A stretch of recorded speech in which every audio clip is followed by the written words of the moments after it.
বুধবার নবদ্বীপে রাস উৎসবে গিয়েছিলেন কেন্দ্রীয় মন্ত্রী ডক্টর সুকান্ত মজুমদার। রাতে কলকাতা ফেরার সময় তার কনভয়ে হামলা চালানো হয়। 3টে গাড়ি ক্ষতিগ্রস্ত হয়েছে। অল্পের জন্য প্রাণে বেঁচে গিয়েছেন সুকান্তবাবু।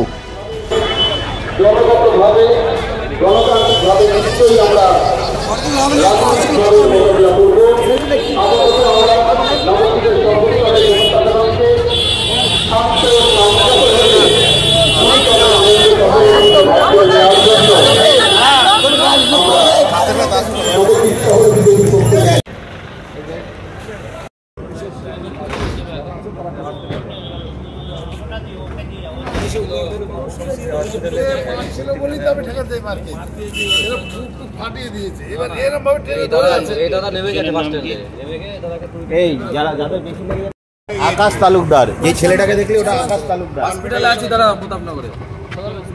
লক করেছে গাড়ি মুখ ব্লক হয়ে গিয়েছে।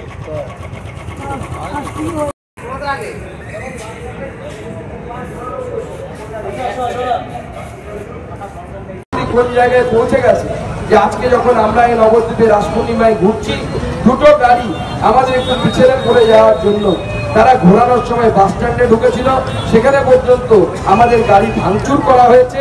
এবং আমি পুলিশ প্রশাসনকে স্পষ্ট বলতে চাই, যারা যে সমস্ত দুষ্কৃতীরা এই কাজ করেছে তারা যদি গ্রেপ্তার না হয় তাদের শাস্তি দেওয়ার ব্যবস্থা আমরা করব, তাদের ব্যবস্থা আমরা করব। কিভাবে ট্রিটমেন্ট করতে হয় আমরা, সেখানে সম্রাট বলে কোনো একটা ছেলে ছিল, তার নাম আমরা শুনেছি, একজনের মাথা ফাটিয়ে দিয়েছে তারা।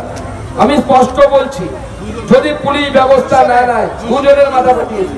আমাদের শশধর নন্দীর মাথা ফাটিয়েছে, আর একজনের কারো মনে মাথা ফাটিয়েছে।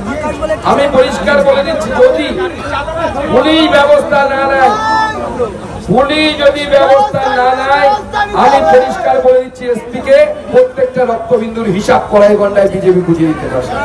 এবং এই সাহেব যে তৃণমূল কংগ্রেসের গুন্ডা যে এটা করেছে, বিজেপির ক্ষমতা আছে, তাদের চাইলে তাকে পানি থেকে তুলে এনে তার এই রক্তের হিসাব আমরা করতে পারি।